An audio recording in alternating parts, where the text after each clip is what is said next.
할렐루야. 반갑습니다. 반가운 얼굴들 또 건강한 모습으로 이렇게 뵙게 돼서 얼마나 반갑고 기쁜지 모릅니다. 여러분들 앞으로도 건강하시고 또 다시 뵐 때는 건강한 모습으로 다시 뵐 수 있기를 바랍니다. 지난달에 저희 장인어른이 하나님 부름 받아서 갔는데 여러분들이 기도해 주시고 또 많은 분들이 관심과 위로와 격려해 주셔서 장례 잘 마치고 돌아왔습니다. 여러분들의 사랑에 다시 한번 이렇게 일일이 찾아뵙고 말씀 못 드려도 감사하다는 말씀 드리고, 우리 윤 목사님 아드님이신 미국의 윤석형 목사님께서 한국에 나왔다가 부랴부랴 또 미국으로 오셔서 저희 장인어른 장례 집례를 하셨습니다. 미주 총회장으로서 오셔서 집례를 해주셔서 또 제가 얼마나 감사한지 이따 예배 마치고 제가 윤 목사님 잠깐 찾아뵈려고 그렇게 생각하고 있습니다. 여러분들 참 어려운 시대를 우리가 살고 있습니다. 아마 많은 어려움들 여러분들이 사스도 겪었고 메르스도 겪었고 그러지만은 이렇게 오랜 기간 동안 이렇게 전 세계를 힘들고 어렵게 하는 팬데믹을 여러분들이 맞이하고 있는데 많이 힘드실 줄 압니다. 제가 그래서 요즘 이제 집에서 시간도 좀 많고 그래서 성경을 쭉 다시 머릿속에 되새기며 읽어가면서 느끼는 것이 있습니다. 성경에 나타난 위대한 신앙의 사람들도 다 정말 말할 수 없는 위기의 순간들을 맞이했고 그 위기의 순간들을 믿음으로 어떻게 잘 극복하느냐에 따라서 위대한 사람으로 남을 수도 있고 형편없는 사람으로 전락할 수도 있구나 하는 것을 성경을 요즘 보면서 다시 한번 깊이 깨닫게 됩니다. 여러분 정말 이 어려운 시대를 우리가 어떻게 보낼 것인가, 참 경제적으로도 건강적으로도 또 교회적으로도 예배를 이렇게 자유롭게 드리지 못하게 하니까 얼마나 힘들고 어려운지 모릅니다. 사람들이 점점 어떻게 변해가고 있습니까? 이게 인터넷 예배를 아주 내 예배에 아주 중요한 이제는 가치로 생각하고 집에서 그냥 내복바람으로 소파에 누워서 예배드리는 그런 모습들을 여러분들이 자주 이렇게 편하게 예배드릴 수도 있구나 하는 것들을 아마 여러분들이 느끼고 있을런지 모르겠습니다. 그러나 여러분, 저는 그래서 저번에 집에서 예배 드릴 적에도요, 꼭 샤워하고 그리고 정장하고 그리고 소파에 정중하게 앉아서 몇 주간 예배를 드리고, 요즘은 거의 교회에 가서 예배를 드리고 있습니다. 여러분, 이런 위기들, 사회가 얼마나 교회에 대해서 안티 세력들이 많아졌는지 몰라요. 제가 엊그제 아파트 문에다가 누가 뭘 L4 용지에다 이렇게 해서 스카치 테이프로 이렇게 붙이고 갔어요. 그래 내용을 읽어보니까 그냥 첫 구절부터 마지막 구절까지 교회를 욕하는 내용이에요. 교회가 이럴 수가 있습니까? 이럴 수가 있습니까? 하면서 그냥 욕하는 내용을 참 할 일도 그렇게 없는가 봐. 그걸 아파트 전 세대에 집집마다 붙이고 다녔어요. 우리 앞집에 있는 거 제가 얼른 가서 떼어왔어. 그 사람 못 보게. 너무 민망스럽고 해서. 여러분, 그런 세대, 오늘날 젊은이들이 점점 교회를 떠나가는 그런 현상을 맞고 있습니다. 어떻게 보면은 위기라고 볼 수 있지만은 저는 이걸 위기라고만 생각하지 않습니다. 하나님께서 함께 하시면은 이런 위기는 오히려 우리의 신앙을 한번 점검해보는, 우리의 신앙을 한번 테스트하는 가장 좋은 기회가 또한 아니겠는가, 저는 그렇게 생각을 합니다. 미국에 이번에 가서 이제 저희 처갓집 식구들이 주로 많이 살고 있는 새들백이라는 미국의 저 좀 LA 저 남쪽으로 한 50마일 정도 내려가면은 얼바인이라는 여러분들이 잘 아는 동네가 있고 그 밑에 엘토로라고 하는 새들백이 있습니다. 지역이 꼭 말 안장과 같이 생겼다고 그래서 새들백이라는 이름을 붙인 동네인데 거기에 이제 새들백 처치라고 하는 교회가 있어요. 세계적으로 유명한 교회입니다. 수만 명이 모이는 그런 교회인데 거기를 지나가다가 제가 한번 잠깐 그냥 예배는 못 드리고 잠깐 들어가서 보고 왔는데 교회를 다 리모델링하고 또 했습니다. 어떻게 리모델링 했느냐? 양쪽 벽을 다 헐었어요. 그 건물을 지은 지가 그렇게 오래된 건물이 아닙니다. 그런데 양쪽 벽을 다 헐었어요. 지붕만 남겨놓고 이렇게 토대만 남겨놓고. 그래서 제가 물었어요. 왜 이렇게 교회를 다 이렇게 리모델링을 합니까? 라고 물었더니 팬데믹을 지금 한 2년여 1년 반 정도 겪으면서 언제 이런 위기가 우리에게 또 닥칠지 모르는데 이런 위기가 닥칠 때에 옆을 다 틔워놓고 이제 마치 야외에서 예배 드리는 것처럼 교회 예배를 드리기 위해서 이렇게 한다는, 그 많은 돈을 들여서 리모델링을 한다는 거예요. 그리고 또 그렇지 않을 때는 다시 이렇게 열었다 닫았다 할 수 있는 그렇게 교회를 다 바꿔가고 있더라고요. 앞서가는 교회들은 이렇게 팬데믹 이후에 그 상황들을 미리미리 준비하고 있어요. 제가 그래서 그걸 보고 집에 와서 미국의 유명하다는 교회들의 홈페이지에 한번 들어가 봤어요. 그랬더니 정말 팬데믹 시대에 온라인 프로그램들이 얼마나 짜임새 있게 잘 진행되고 있나 하는 것들을 보면서 야, 역시 미래를 보는 교회들은 이렇게 앞날을 준비하고 오히려 이 역경을 새롭게 기회로 삼아가고 있는 교회들이 많구나 하는 것을 다시 한번 깨달았습니다. 여러분, 우리가 시대마다 위기가 찾아와요. 또 여러분들 개인적으로도 얼마나 많은 위기의 순간들이 찾아오는지 모릅니다. 이런 위기의 순간들을 어떻게 내가 잘 이기고 극복하느냐에 따라서 여러분은 위대한 신앙의 사람으로 남을 수도 있고, 그리고 주저앉아서 좌절감에 빠져 있는 그런 사람으로 그냥 세월을 낭비하는 사람들도 있을 것입니다. 여러분들이 잘 위기를 맞이하면은, 오히려 이것을 잘 대처하면은 오히려 위기는 내 삶의 새로운 축복으로 대치될 수 있는 전화위복의 기회가 될 줄로 믿습니다. 오늘 제가 여러 사람을 좀 성경에 있는 사람들을 소개하려고 그래요. 거기 보면 오늘 읽은 본문의 말씀은 야곱이라고 하는 인물이요.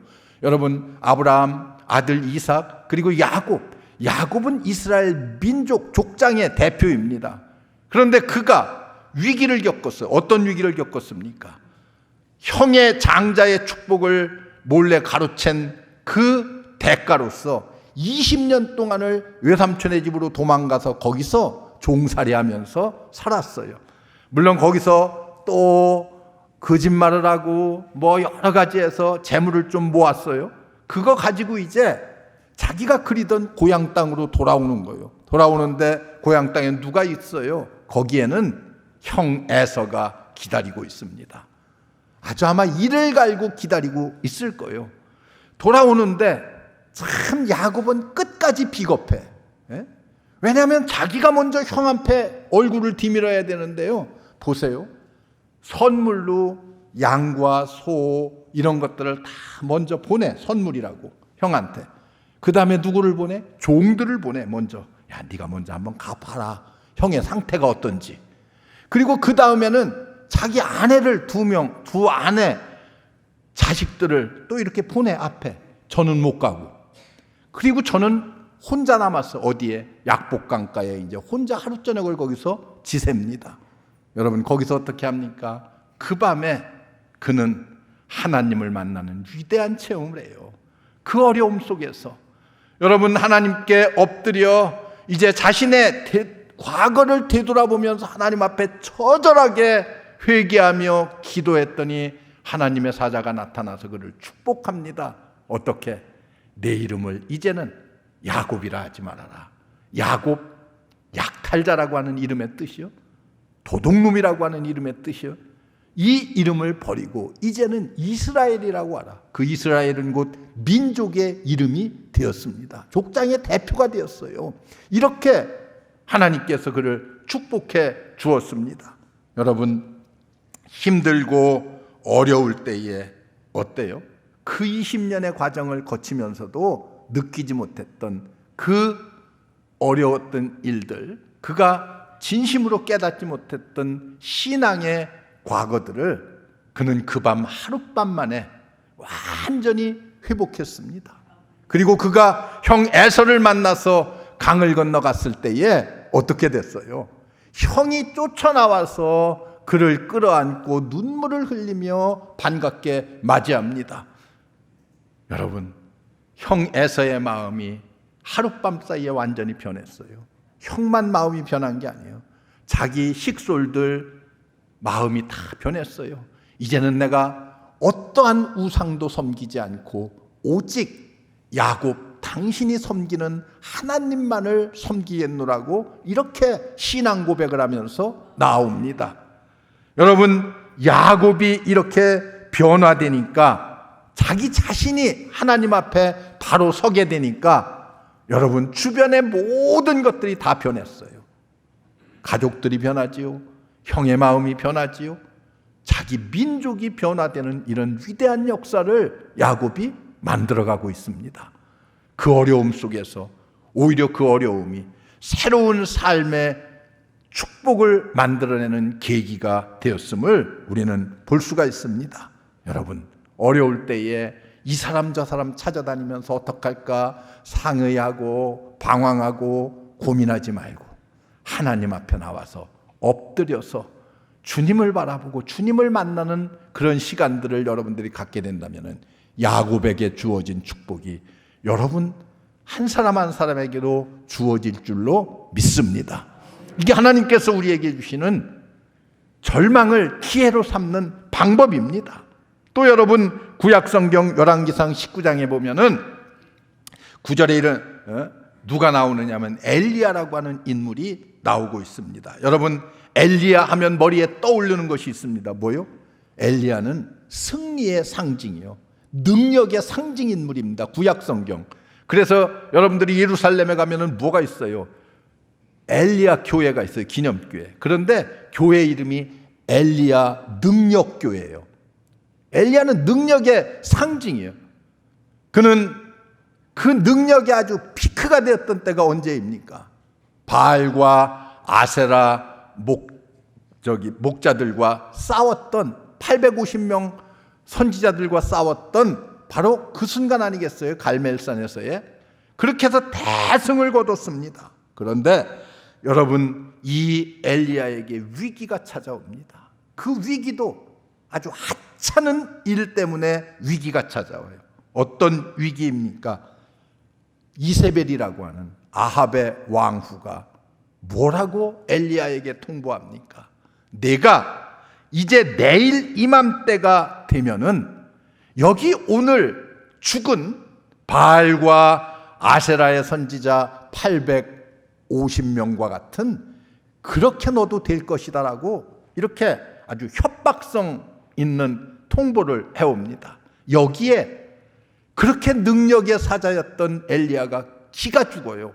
기가 팍 죽어서 도망을 갑니다. 어디 도망을 갑니까? 브엘세바로 도망을 갔어요. 브엘세바의 광야에서 하나님 앞에 엎드려서 기도를 하는데 어떻게 기도를 하는 줄 아십니까? 하나님, 나는 내 열조보다 조금도 나은 것이 없습니다. 내 조상들보다 나은 게 하나도 없다는 거예요.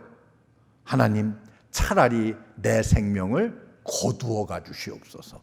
내가 자살할 수는 없으니까 내 생명 차라리 하나님께서 거두어 가주시옵소서. 이렇게 하나님께 기도해요. 거기서 간신히 천사를 통해서 음식을 조금 얻어먹고 그가 또 두 번째 도망간 곳이 어디예요? 호렙산 동굴 속으로 도망갑니다.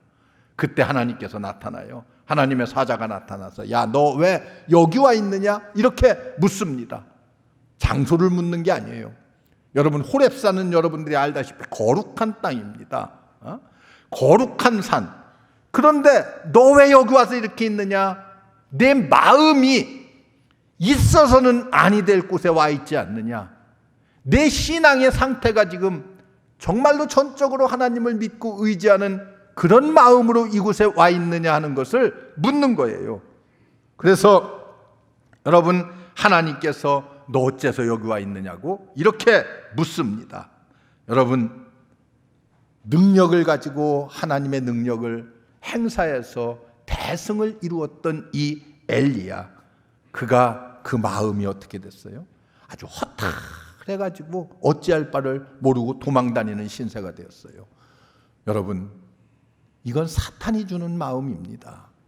승리를 했지만은 그 뒤에 주는 허탈감, 이게 사탄이 주는 마음이에요. 그리고 그는 또 이렇게 허탈한 마음을 가지고 있으면서도 한편으로는 교만했어요.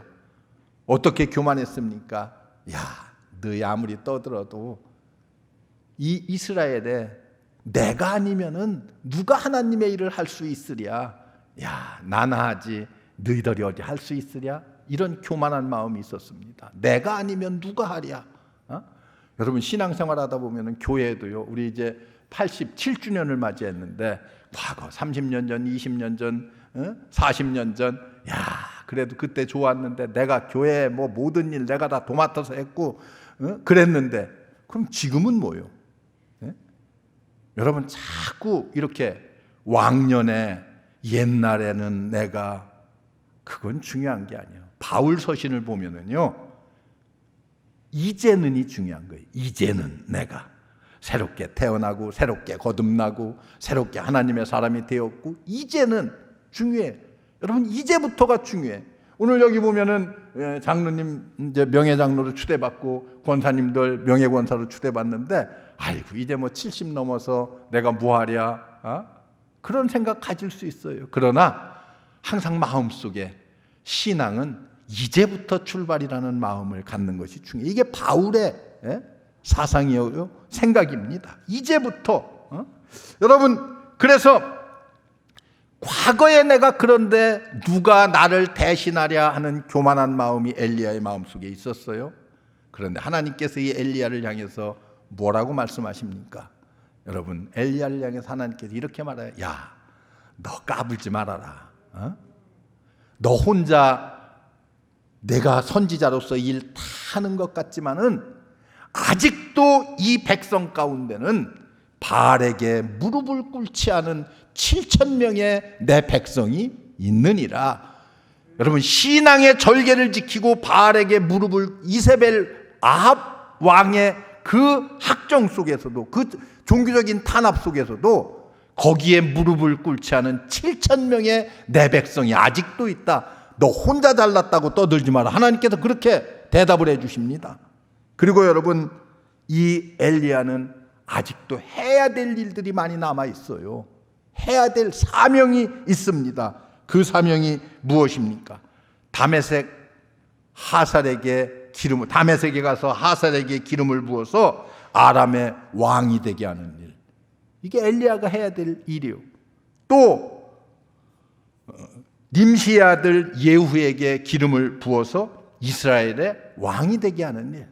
또 한 가지는 사밧의 아들 엘리사에게 기름을 부어서 자신의 뒤를 이어서 예언자의, 선지자의 사명을 감당하는 일. 이걸 해야 되는데 이렇게 넋놓고 기가 죽어서 호렙산 동굴 속에 와서 숨어서 있느냐? 하나님께서 그렇게 묻습니다. 여러분, 허탈감, 그런 가운데서도 교만함, 그리고 독선, 사명을 다 잃어버린 엘리야의 모습. 하나님께서 너 거기서 빨리 벗어나라, 헤어나라, 새로운 기회를 만들어라. 하나님께서 이렇게 말씀하십니다. 여러분, 이런 하나님의 음성을 여러분들이 기도하는 가운데에, 하나님의 말씀을 읽는 가운데에 들을 수 있어야 되고 볼 수 있어야 됩니다. 그리고 여러분, 예레미야서 1장 11절에 가서 보면은 예레미야 선지자가 나와요.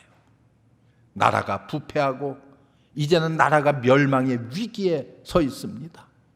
예레미야도 아주 낙심하고 좌절해서 어찌할 바를 몰라 하고 있는 그때에 하나님께서 예레미야에게 나타나십니다. 예레미야 1장에 보면은 그래서 예레미야에게 환상을 보여주셔요. 무슨 환상을 보여주십니까? 살구나무 가지의 환상을 보여줘요. 살구나무 가지를 보여주는 거예요. 환상 속에. 살구나무 가지라는 게 무엇입니까? 여러분 히브리어에 쇼케드라고 하는 그리고 샤케드라고 하는 어원이 같은 낱말이 있어요. 그건 뭐냐면은 지킨다는 뜻을 가지고 있어요.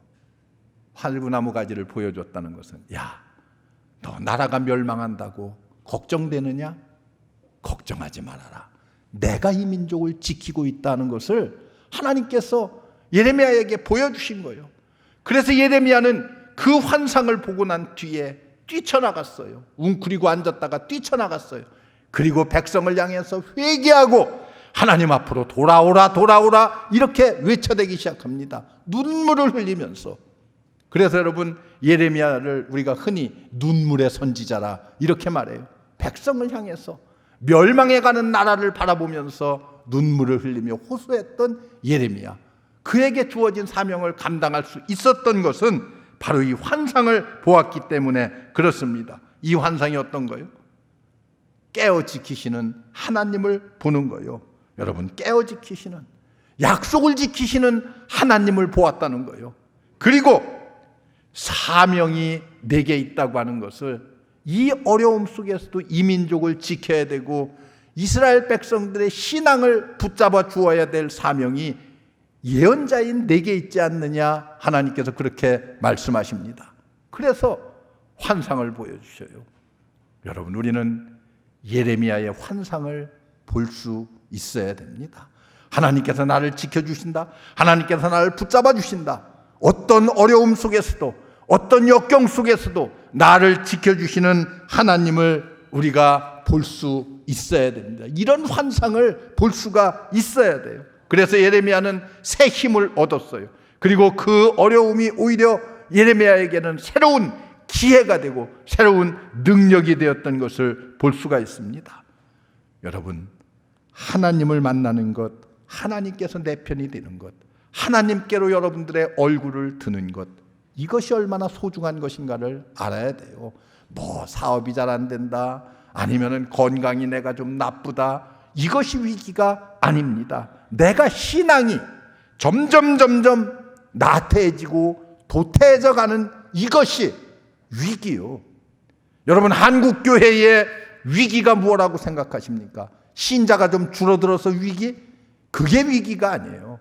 신앙생활을 한다는 수많은 사람들이 안락함에 빠져들어서 진정한 신앙이 무엇인지를, 진정한 믿음이 무엇인지를, 그리고 하나님과 함께 동행하는 삶이 어떤 것인지를 점점 그들의 내리 속에서 신앙 가운데서 이뤄져 간다는 거예요.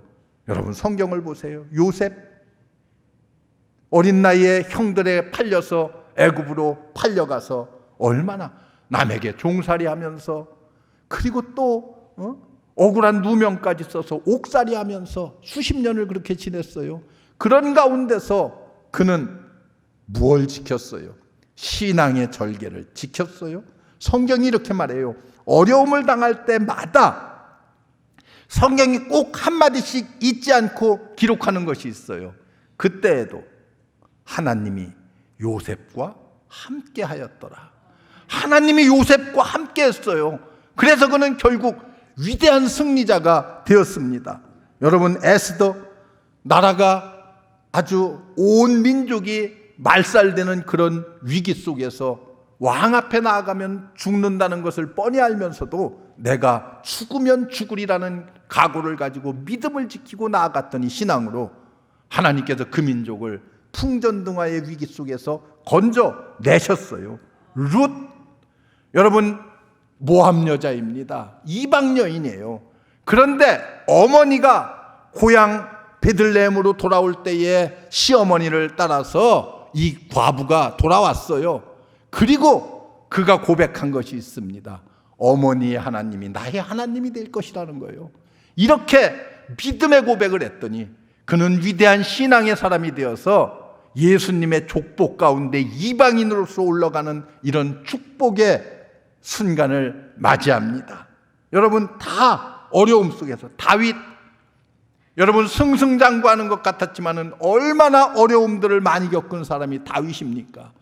다윗은 시편 32편 그리고 시편 51편을 보면은 다윗이 눈물을 흘리며 회개하는 장면이 나와요. 그래서 다윗의 회개장이라고 우리가 그렇게 보통 얘기를 하는데, 다윗은 하나님 앞에 정말 침상이 마를 날이 없도록 엎드려 회개하고 하나님께 기도했더니 하나님께서 어떻게 했어요? 그를 들어서 이스라엘의 수많은 왕 중에서도 가장 위대한 성군으로 그를 성별하십니다. 여러분, 이게 하나님의 역사예요. 그렇게 형편없던 사람들도 하나님이 함께 하시면은 위대한 사람이 될 수가 있습니다. 욥이 겪은 고난, 여러분 욥기서 1장을 읽어보면 얼마나 많은 고난을 욥이 순식간에 겪어요. 그럼에도 불구하고 그가 믿음을 지켰더니 욥기서 42장은 그가 전에 하나님께로부터 받았던 축복을 갑절로 더해 주셨어요. 이게 욥기서의 결론입니다. 여러분, 그 어려움 속에서도 하나님을 잃지 않고 신앙을 지키는 사람들의 결과는 항상 그랬습니다. 여러분, 내 삶에 위기가 찾아왔다고 생각하십니까? 여러분, 이 위기는 곧 나의 삶에 있어서 가장 좋은 하나님께서 주시는 축복의 기회라고 생각하시면 틀림이 없습니다. 신앙만 올바로 회복하고 하나님과 만나고 하나님을 붙잡으면은 하나님께서 여러분들의 삶에 새로운 승리를 주실 줄로 믿습니다. 우리는 야곱과 같이, 엘리야와 같이, 정말 예레미야와 같이, 요셉같이, 욥과 같이, 그리고 에스더와 같이, 룻과 같이, 다윗과 같이 우리 모두 위기의 순간들을 새로운 승리의 기회로 만드는 축복의 우리 모든 성도 여러분들 되시기를 주의 이름으로 축원합니다. 기도하겠습니다.